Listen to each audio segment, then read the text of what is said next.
સુરત મનપાના પ્લોટમાં ખોદકામ દરમિયાન ટોપ મળી 10 વર્ષ પહેલા કોઈક સ્થળેથી મળી હતી, પછી કાળજી નથી લેવાઈ। સુરતની જૂની બોમ્બે માર્કેટ નજીક આવેલા મહાનગરપાલિકાના પ્લોટમાંથી 14 જેટલા બિનવારસી ઐતિહાસિક ટોપ મળી આવી છે।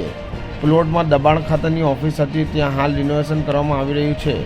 મળતી માહિતી અનુસાર આ ટોપ 10 વર્ષ પહેલા શહેરમાં કોઈક સ્થળેથી ખોદકામ દરમિયાન મળી આવી હતી। ટોપને સુરત મહાનગરપાલિકા દ્વારા દબાણ ખાતાના પ્લોટમાં મૂકવામાં આવી હતી, ત્યારબાદ તેની કોઈ જ કાળજી લેવાતી હોય તેવું જણાતું નથી। ત્યારે હાલ ફરી ઓફિસના રિનોવેશનના કામમાં ખોદકામ દરમિયાન ટોપ મળી આવતા કુતૂહલ સર્જાયું।